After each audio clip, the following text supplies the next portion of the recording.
Hola, ¿cómo están? Bienvenidos. Esta es otra edición de Eduardo Ledesma Pregunta, pero en este caso es la segunda parte de una entrevista que venimos sosteniendo con Carolina Gandolfo acerca de una serie de temas, pero que está centrado en una investigación realizada con sus estudiantes y que terminó en un libro que ha sido presentado recientemente sobre lo que nos pasa a nosotros aquí en la región, pero también en el país y en el mundo entero, sobre esta cuarentena por COVID que estamos atravesando. ¿Qué conocimientos produjo ese trabajo? ¿Qué conocimientos produjeron los estudiantes? Ellos hicieron el análisis sobre sí mismos y un análisis a partir de entrevistas que hicieron presenciales y virtuales, ¿no? Que es un poco un trabajo de campo clásico. Entonces, una de las cuestiones, digamos, fue muy interesante, pudieron describir, la verdad que muy bien, cómo había cambiado la percepción y la experiencia, por ejemplo, de la temporalidad. Cómo había cambiado la experiencia de la espacialidad en sus viviendas, en su lugar de vida cotidiano, y cómo cambió y cómo se transformaron las interacciones sociales, ¿no? Entonces hicieron como un trabajo muy etnográfico, yo enseño etnografía, descriptivo de esos cambios. Y cómo a lo largo de los meses y de las semanas de los primeros 2 meses va habiendo distintos cambios en relación a eso, ¿no?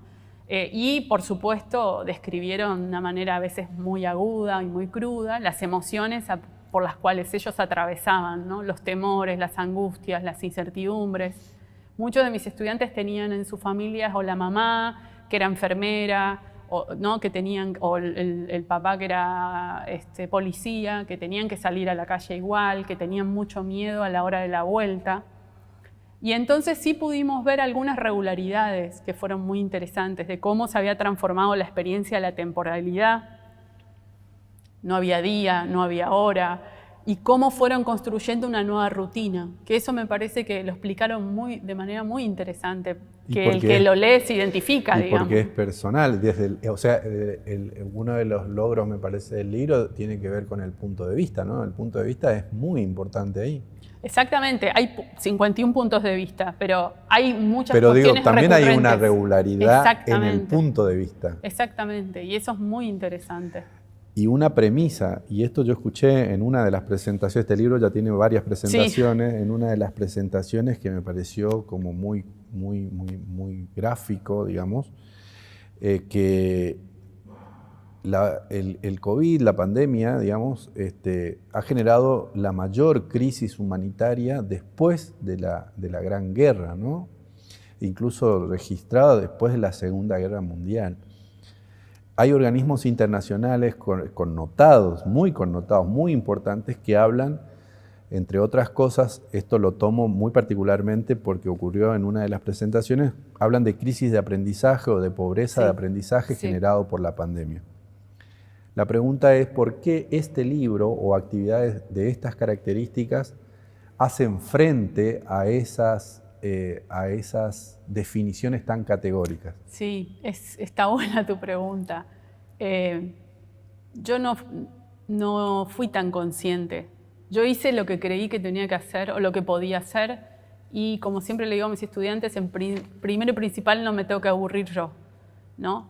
Creo que lo que produjimos es resultado de hacer una apuesta que era como no resignarnos. Yo tengo y tuve la necesidad de sentir que teníamos que dar una revancha, como decir, bueno, no se puede estudiar, esto es un desastre, los aprobamos igual o los bochamos a todos, porque las alternativas esas las han vivido todos los estudiantes. Y yo lo que sentí con mis estudiantes, y lo vi en el campo, porque fui al campo en la cuarentena a llevar las tareas de los nenes en las escuelas rurales donde habitualmente voy, lo vi en los nenes y lo vi en mis estudiantes, cómo se agarraban y aferraban al hecho o a la situación de estudiar o de aprender. No sé ni cómo definirlo, no tengo palabras para definir, pero nunca sentí antes cómo ellos se aferraban, no sé, los que saben de pedagogía dirían el vínculo pedagógico. Bueno, yo no tengo esas palabras, no sé definirlo de esa manera, pero a la situación de estar juntos como universitarios, ¿no? De no bajarse de esa situación. Y ese es un compromiso muy fuerte que ellos hicieron. Yo lo sentí muy fuerte. Yo lo hice también. Yo también lo hice. Me convertí en youtuber o, bueno, profesora de, qué sé yo, las cosas que hice para estar en contacto, ¿no? Me encantaría saber, desde el punto de vista antropológico, qué es el conocimiento situado. El conocimiento situado es lo que hicimos, ¿no? Es decir, es producir conocimiento en la situación específica, histórica, situacional, concreta en la que estamos. Yo siempre con los colegas, ¿no? Qué sé yo, siempre tenemos como esa posición crítica respecto a otros producen teorías y las prueban con nosotros, ¿no? Y nosotras y yo misma creo que la producción de conocimiento la tenemos que hacer nosotros sobre nosotros mismos. Eso sí me parece una urgencia, una necesidad. Y en términos de investigación social, más aún, ¿no? Bueno, en los otros tipos de investigación también, pues nuestro país ha liderado un montón de cuestiones, claro, incluso ahora con la pandemia. Entonces, el conocimiento situado es el conocimiento que producimos nosotros en esta situación específica que vivimos. En este caso era el aislamiento, ¿no? Y ahí hay un punto, me parece, que va a ser tenido en cuenta con el tiempo, ¿no? Porque acá se están atragantando los historiadores, pero que tiene que ver con generar el insumo, ¿no? El insumo con el que van a trabajar, o que va a trabajar la historia, ¿no? Claro. Para poner en situación este lugar. Después de haber hecho este trabajo, esto también es parte de una de las presentaciones, ¿no? Las preguntas que surgen son, digamos, ¿qué sabemos de nosotros en la región en relación a la pandemia? ¿Qué sabemos de la pandemia o de la enfermedad? Y en todo caso, ¿qué sabemos de la educación? Yo creo que esas tres preguntas que no se plantearon así surgen como conclusión de ese libro, ¿no? Sí, bueno, lo ideal es que surgen preguntas, ¿no? Sí, yo tengo muchas más preguntas que respuestas, pero lo que sí me parece que tengo más claro es que necesitamos saber cómo vivimos esta experiencia tan fuerte que estamos atravesando, porque va a tener consecuencias muy importantes, ¿no? De hecho, las está teniendo no solo en términos económicos o epidemiológicos, sino en términos también psicosociales, en términos comunitarios, sociales, ¿no? Nosotros todos, hace mucho que con mucha gente no nos vemos, no nos podemos ver. Yo tengo muchos amigos en Resistencia que no puedo acompañar, estar, en fin, mis clases son en Resistencia, claro, y no he ido más, ¿no? Y entonces a mí me parece que es un conocimiento necesario para ver eventualmente cómo atendemos lo que viene, ¿no? Porque lo que viene, qué sé yo, me imagino los chicos volviendo a la escuela. No es nomás que mañana empezamos con el programa tal como estaba. Atravesamos por un trauma terrible, ¿no? Generalizado, global. O sea, todas las experiencias, emociones que describen mis estudiantes, te dan muchísimo para pensar, bueno, ¿cómo vuelve un chico que sintió todo esto, que le pasó todo esto? ¿Cómo vuelve a la escuela? No es nomás que vuelva y se sienta y empieza nomás con matemática, lengua. No, porque hay que escuchar qué pasó ahí, ¿no? Bueno, ese es mi punto de vista. No sé si es lo que hay que hacer, lo que yo creo.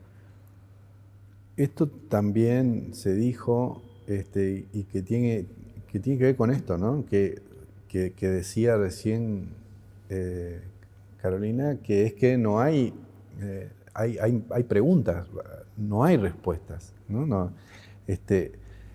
No hay tampoco una comprensión inmediata de la magnitud, porque no vemos la magnitud.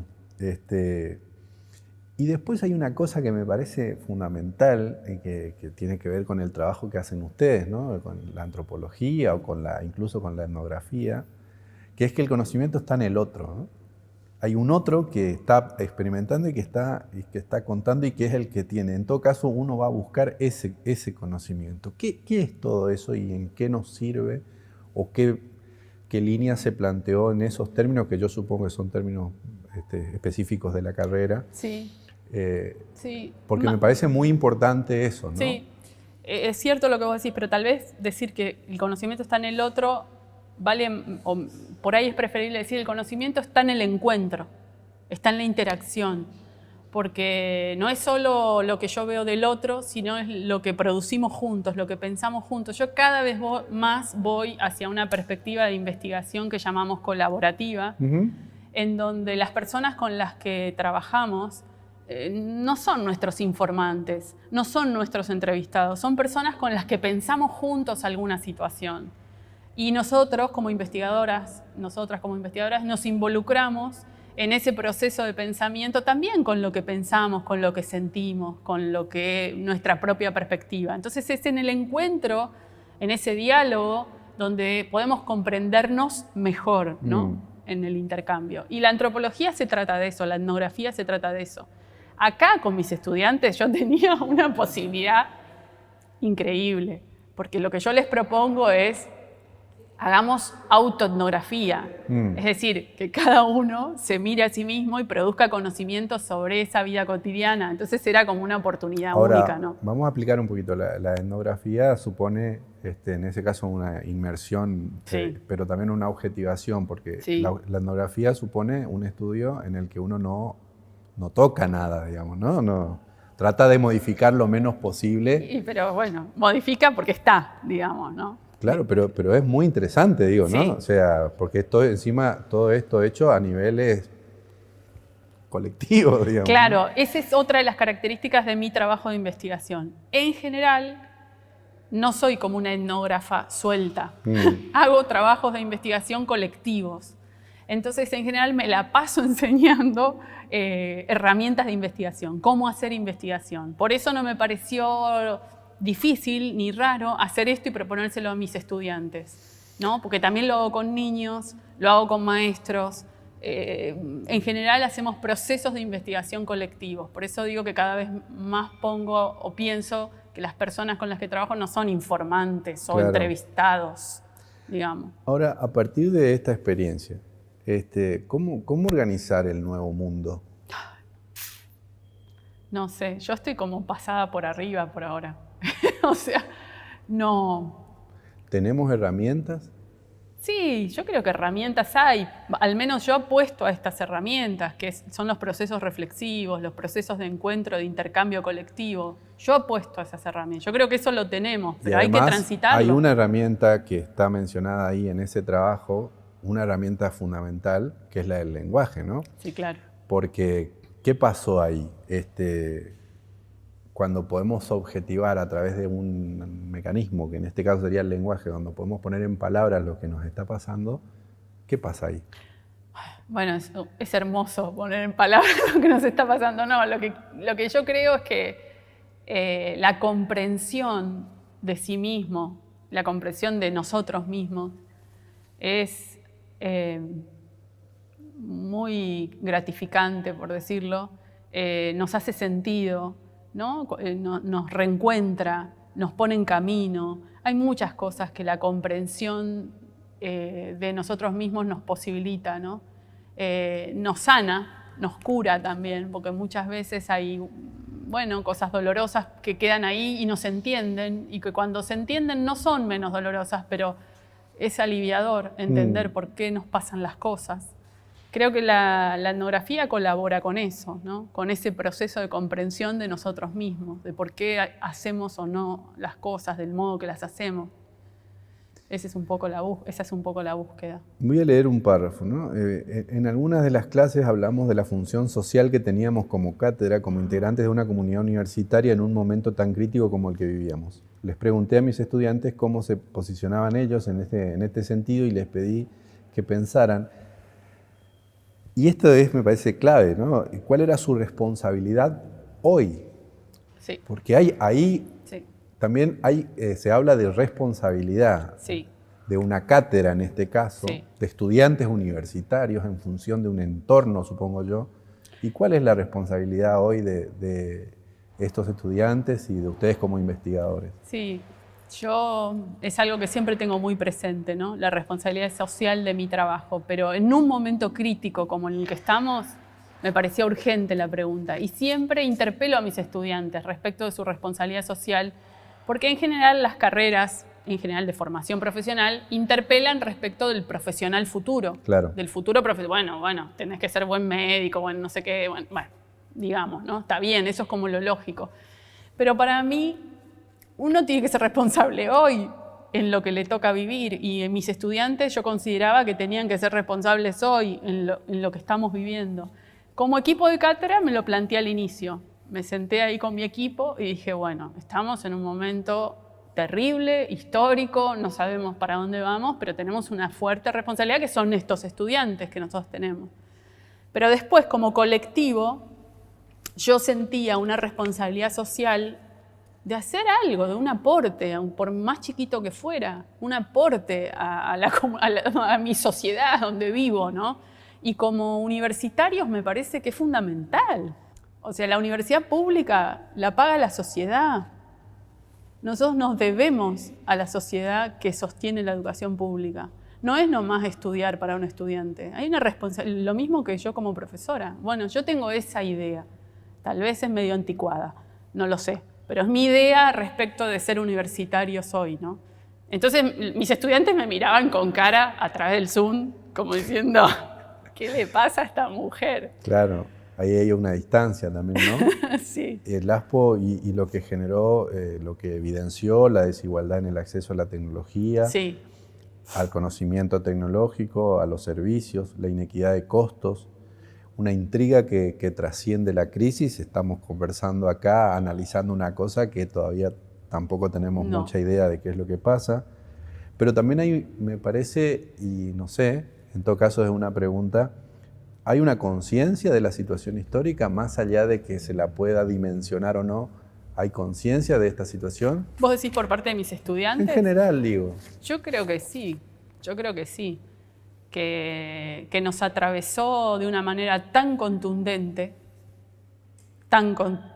que nos dejó así, nos interrumpió la vida de una manera tan fuerte. Creo que nadie pudo zafar. Bueno, podés meterte, no quiero criticar, pero podés ver Netflix 24 horas, podés ver TikTok, bueno, qué sé yo, podés hacer, te podés fugar, porque en algún punto también es necesario, no en un momento así. Pero creo que nos pegó. Hay gente que la está pasando muy mal, ¿no? Los que no tienen salarios, bueno, la están pasando muy mal. Hay gente que pasa hambre, digamos. Hay gente que la está pasando mal por la cuestión de salud. Hay gente que, bueno, que se le empiezan a morir cercanos, familiares, amigos. Esto está pasando en Buenos Aires, en el Chaco, lo estamos viviendo, ¿no? Entonces, bueno, ahí te pega de todas. Y el que no, como yo, que puedo tener un salario y puedo estar tranquila en mi casa y mis amigos están bien y todo, bueno, no te dejó igual, no nos dejó igual. Esto es algo sin precedentes. No te enfrentás con el fin de la vida, con el fin del mundo, porque vos decís, si esto puede pasar, ¿no? Puede pasar con esa incertidumbre tan fuerte de que somos capaces de destruir nuestro planeta. Tenemos esa capacidad. Lo Yo creo que ese fue como el primer acercamiento, ¿no? El primer acercamiento fue la posibilidad de la muerte. Y bueno, ahí lo tuvimos y lo tenemos muy cerca, ¿no? Hubo cambios en el tiempo, en el espacio, en la interacción. A mí me hacía, como también me volvía a esa cuestión emocional cuando ustedes decían, bueno, no poder tocar la cabeza del estudiante. Es como fuerte, ¿no? O que no se puedan generar esas rondas de mate y que parece que ya no se va a poder más. Experiencias singulares y otras comunes que hacen universal este librito, ¿no? Que han generado estos estudiantes. Pero también hay un punto, otro más, que le veo como muy positivo a este libro, que leí un poco en urgencia también, porque acaba de salir. Sí, el 7 de julio salió. La dimensión emocional, ¿no? Cuán importante que pueda estar expresada así tan crudamente la dimensión emocional.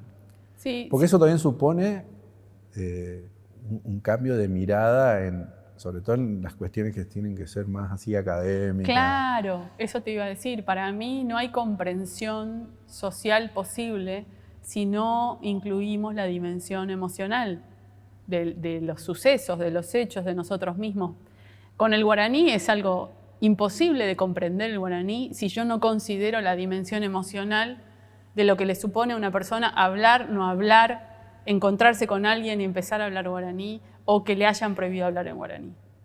La dimensión emocional de esa experiencia como hablante de guaraní, o no hablante, sino de alguien que desea, pero no le enseñaron ni hubiera querido, no se puede entender. Para mí, en el conocimiento social, la experiencia emocional, tanto de las personas que uno trata de comprender, como de uno mismo como investigador, como yo como investigadora, incluso en la transmisión del conocimiento. Si yo no puedo en lo que escribo transmitirte la emoción que experimenté y que yo creo que necesitas para comprender eso que estoy tratando de decir, también la escritura, ¿no? La estética de la escritura tiene que llevar a esa emoción, para mí, tiene que ser algo integral. No digo que sea fácil, pero para mí es una dimensión fundamental del conocimiento social, la emoción.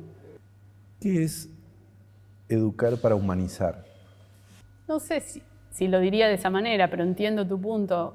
Creo que a mí me toca enseñar. No sé si es lo que elijo, porque yo quiero ser investigadora y soy investigadora, pero tengo que tener un cargo docente para poder hacer investigación en la universidad. Creo que el único sentido que tiene ser docente es ese, ¿no? Es hacernos mejores, en todo caso, no más o menos humanos, pero mejores personas, ¿no? Y si yo eso no lo logro o yo no lo tengo como un propósito, para mí no tendría sentido enseñar. Nada. Lo mismo me pasa en la investigación social porque enseñamos mucho herramientas de investigación, ¿no? Lo veo en el campo con las maestras, los propósitos que tienen, ¿no? Con sus alumnos. Según su propio ASPO, dice, aprendí, desaprendí, y porque muchas de mis ideas colapsaron. Sí, tal cual. Está parafraseando lo que escribí en la introducción del libro. Sí, no sabía qué hacer, porque... Pero también por lo que escucho es lo que le pasó a muchísima claro, gente, ¿no? Yo creo que no soy la única, yo lo puse ahí en palabras, pero no sabía qué hacer porque para mí enseñar es estar en el aula. Es una forma de decir, yo salgo, hago cosas con los estudiantes de trabajo de campo, etcétera, pero es estar con ellos. Digamos, para mí es impensable la situación educativa si no es en el intercambio. Entonces, cuando pasa eso, yo digo, pero bueno, no se puede dar clase este cuatrimestre, ¿no? Y yo digo, bueno, pero teníamos que dar clase. Entonces, bueno, digo, ¿será que no es tan así como yo pensaba? Capaz se puede. Y yo no sabía manejar Zoom, no tenía Instagram, no tengo Facebook, nada de eso. Me critican mis estudiantes porque nada de eso tengo. Y bueno, me tuve que aprender a hacer todo eso. Todo tuve que aprender. Y yo siempre me jactaba de decir, ¿para qué? Las redes sociales, ¿para qué el Facebook, para qué el Instagram? Y tuve que hacerlo. Bueno, pagó su... Porque hay una anécdota muy risueña, pero a la vez también muy dura y a la vez muy emotiva, que es que el primer Zoom no lo podía cerrar. No quería abandonar la sala. Sí, no quería abandonar la sala. Me agarró una... Primero que llegué al Zoom medio a la fuerza, porque yo estaba transmitiendo por YouTube con mis estudiantes y ya me había dado mucha emoción cuando ellos empezaban con el chat. Porque ellos trabajaban más cuerpo a cuerpo en grupos pequeños con los ascriptos, las ascriptas de la cátedra. Entonces un día una de las estudiantes me dice, profe, ¿cuándo vamos a hacer un Zoom? Bueno, ya vamos a hacer, ya vamos a hacer. Y un día se cae la conexión de YouTube, no sé qué, y bueno, terminamos en un Zoom. Y claro, me agarró una emoción y a la vez me angustiaba. Era muy contradictorio, muy ambivalente. Yo pensé que estaba medio loca, digamos, pero después muchos colegas les pasaba lo mismo. Y al final, que yo tenía que cortar, decía, bueno, pero ¿alguien quiere decir algo más? Y bueno, y siempre había un tema, pero ya se pasaba la hora. Digo, bueno, tengo que cortar. Y era, bueno, feo, esa sensación de cortar el Zoom. Medio exagerado, pero eso me pasó. Si yo quisiera saber algo de antropología, algo de cómo somos, digamos, de por qué somos como somos, ¿por dónde empiezo? mirándote. Y primero es uno, ¿no? Yo creo que la fuente de conocimiento más cierta y más cercana es uno mismo, y es uno mismo con los demás, en esa interacción, en ese encuentro, en ese diálogo, en lo que me va pasando, en lo que voy sintiendo, en lo que voy entendiendo. Creo que es eso. Y bueno, y el etnógrafo o la etnógrafa en mi caso, como voy por todos lados, todos los que me conocen y con la gente con la que trabajo, sabe que voy, vengo y bueno, estoy en un momento terrible porque voy hasta San Luis del Palmar. Pero, y en esos encuentros y en ese camino, ahí, ¿no? Conversás, te encontrás, conocés, te cuentan, escuchás, contás tus cosas también, compartís, ¿no? Creo que así. Finalmente, además de este libro, que está disponible, ¿dónde? El libro está disponible, nosotros lo mandamos, lo mandamos por la red, está disponible en mi página web, que es Academia Edu UNE, y en el Instagram nosotros tenemos un colectivo editorial, que ese es como otro capítulo, que se llama Colectivo Siri, que es colectivo.syry, y ahí también está el link para poder, y si no, se solicita por mail también, que es colectivosiri@gmail.com. Y además de este libro, que es muy recomendable para ver todo esto, si yo quisiera empezar a saber de antropología más técnicamente, ¿qué libro, por qué libro empiezo? Un libro que todavía, más allá de que tenga cuestiones técnicas o no, todavía la conmueve. Porque los libros estos de antropología son... Para mí, yo la voy a recomendar, porque siempre lo hago, a Rosana Huber, que es una gran etnógrafa, maestra de la antropología. Incluso tiene una investigación sobre el 99, ¿no? Sí, tiene un escrito, corto, pero tiene un escrito. Su gran tema es el de Malvinas. Ella hizo su trabajo de campo en Guruzú en los 80. Pero bueno, escribió mucho sobre metodología de investigación en etnografía. Hay un gran libro que para mí es conmovedor, que estudia la investigación de Esther Hermite, que era su maestra, fue la primera etnógrafa argentina, considerada la primera etnógrafa argentina. Y ella, en un libro que se llama La articulación etnográfica, analiza la investigación de Esther Hermite y es hermoso para mí. Pero bueno, te tiene que gustar eso. Muchas gracias.